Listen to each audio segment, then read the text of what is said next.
Welcome to Reddit Audio Tales. Today's story is about lies, betrayal, and a husband who gave up everything for a woman, only to be stabbed in the back. She brought her affair partner home, and called him her brother. Her mother-in-law caught everything, but the husband didn't believe her. Until one day he saw it with his own eyes.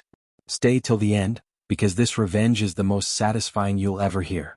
My name is Brian, and if you'd asked me a year ago what my life was like, I would have told you it was calm, stable, and mostly happy. I had a good job in IT, a decent house in North Carolina, and a wife who, at the time, I thought was everything I ever wanted. Her name was Melissa. She was smart, beautiful, and charming as hell, especially around other people. That charm fooled a lot of folks, including me. We'd been married for 6 years. At first, things were great. We laughed, traveled, and supported each other through the usual ups and downs. But somewhere around year 4, I started noticing small shifts. Melissa became colder. Not directly to me but to my family, especially my mom and younger sister, Grace. She'd make snide comments after we'd visit them, like how my mom hovered too much, or how Grace always had an opinion on everything. I defended her like any dumb, blind husband might. I chalked it up to personality differences. Melissa wasn't raised around family closeness. She grew up in foster care for a few years, and I figured maybe she just wasn't used to that kind of emotional connection. Still, I never thought it would turn into full-blown resentment. Over time, she started skipping family events. Holidays, birthdays, she'd always have an excuse. A work thing, a headache, a last-minute plan with her friend Monica. My mom noticed but never said anything to me until much later. Grace wasn't as subtle. She'd straight up ask, "What's Melissa's problem with us?" I stayed in denial. I thought I was protecting my marriage. Then came the first real red flag. One day, Melissa told me her half-brother would be coming to stay with us for a few days. His name was Travis. She said they hadn't been close growing up, but he'd reconnected with her through social media, and now he was passing through town. It felt out of nowhere, but I didn't question it too hard. Families can be messy. When Travis arrived, I immediately felt something was off. He was charming, too charming. The way he looked at Melissa wasn't brotherly. And Melissa? She was suddenly all smiles around him. They laughed at private jokes, shared stories I'd never heard, and had this weird tension between them that didn't feel familial. I told myself I was imagining it. Then I caught them in the kitchen one night. It was nearly midnight and I had come down to get a glass of water. The lights were dim. Melissa was sitting on the kitchen counter, barefoot, wearing only a robe. Travis stood between her legs, their faces close, whispering and laughing. They both jolted back when they saw me. Melissa stammered something about talking about old memories. Travis just smirked. I should have said something right then and there. But I didn't. Instead, I swallowed my discomfort, accepted her lies, and went back to bed. I didn't sleep that night. The following days were awkward. Melissa pretended like nothing happened, and Travis acted like he owned the place. I started coming home later, staying longer at work just to avoid the tension in the air. My gut was screaming at me, but I still couldn't bring myself to accuse her. Maybe I was scared of what I might find. Then Melissa dropped the bomb. She told me she couldn't deal with my family anymore. That every time my mom called or Grace visited, she felt judged, attacked, and out of place. She said she wanted to feel like our marriage came first, that I came first. And she gave me a choice. Either you set boundaries with your family, or I don't know if I can keep doing this. I wish I could say I stood up for my family. I didn't. I told my mom we needed some space. I asked Grace not to stop by unannounced. My mom's voice cracked when I told her. Grace cursed me out. And I felt like crap, but I told myself this was what marriage was, choosing your partner. Meanwhile, Travis was still around. He extended his stay, another week. Then another. Melissa said he was going through something and didn't have anywhere else to go. I started sleeping in the guest room under the excuse of needing better sleep before work. One afternoon, while I was stuck in meetings, my mom decided to stop by and drop off a pie. Something she always did when she missed me or felt I was stressed.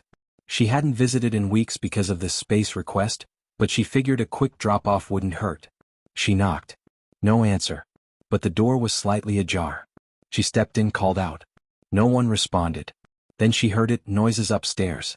Bedroom noises. And what she saw next broke her. Melissa. Travis. Together. In my bed. My mother didn't scream. She didn't confront them.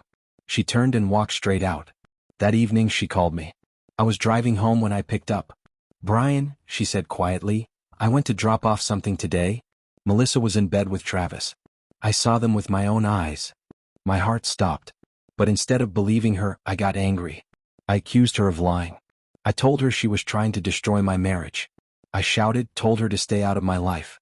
Melissa was there when I walked in. She looked confused. I told her what my mom claimed. She burst into tears, called my mom sick, said she was jealous and toxic. And I believed her. I told my mother we were done. I blocked Grace. And I sank deeper into a hole I didn't realize was swallowing me whole. Weeks went by.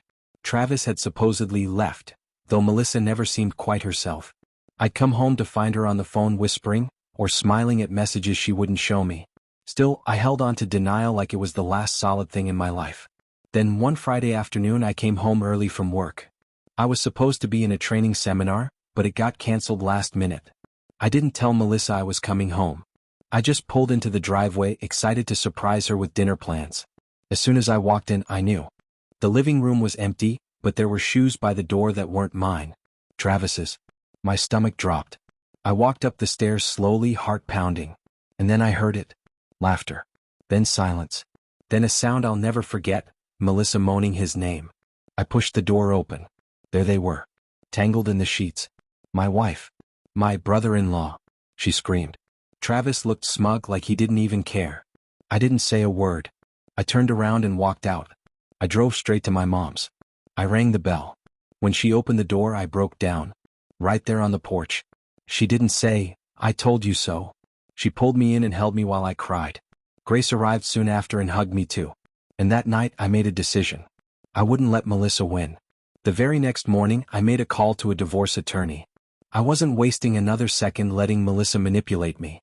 I told the lawyer everything, from Travis's fake brother's story to my mom's silent heartbreak to what I witnessed with my own eyes.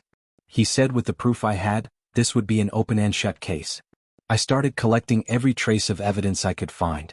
Old texts, emails, call logs, even bank transactions that didn't make sense. And then I remembered a security camera I'd set up during a string of neighborhood break-ins a few months ago. I rarely checked it, but it had cloud storage.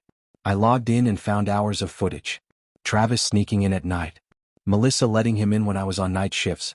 Them kissing by the stairs when they thought no one was looking. I saved every file. Then I made a copy for her family. Melissa had painted herself as the perfect wife to her relatives. She told them I was cold and distant, that I prioritized my family over her. So when they got a flash drive with video proof of her sleeping with a man she called her half-brother, they stopped calling. I heard she tried to spin it as deep emotional confusion. No one bought it. Travis? I did some digging and found out he wasn't just a liar, he was already married. I tracked down his wife through a background check site and sent her everything. She didn't even seem surprised, just angry. Furious. Within 2 weeks, Travis's world began to fall apart. His wife filed for divorce. His job fired him after an anonymous tip, mine, sent in footage and screenshots of his conduct. Melissa tried to contact me, but I blocked her on everything. She even showed up at my mom's house crying. My mom opened the door, stood silently, then shut it again without saying a word. Poetic. I focused on rebuilding. I stayed with my mom and Grace for a few months while the divorce was finalized. They never judged me, just helped me heal. Slowly I started reconnecting with old friends. I went back to therapy. I took up boxing to let the anger out in a healthier way. Eventually, I moved into a small apartment nearby. I didn't need much, just space that was mine. Peaceful. Clean of lies. About 6 months later, I heard Melissa moved out of state. She left behind a trail of burned bridges. Even Monica, her best friend, cut her off. And me? I'm doing better than ever. I'm not ready to date yet, but I know that when I am, I'll never again ignore my gut, or the people who love me. My mom was right. Grace was right. I was just too blinded to see it. If you're ever in a situation where you have to choose between your partner and your family, pause. Look deeper. Real love doesn't ask you to destroy the people who raised you. Because when the dust settles and the lies fall apart, your family might be the only ones still standing. Sometimes, it takes losing everything to finally see the truth. In the end, Brian found what mattered most, not in his wife's arms but back in the arms of his real family. If you enjoyed this story, don't forget to like, subscribe and share. And remember, if someone asked you to choose between them and the people who've loved you unconditionally, that's already the wrong person. This has been Reddit Audio Tales. Until next time, stay strong.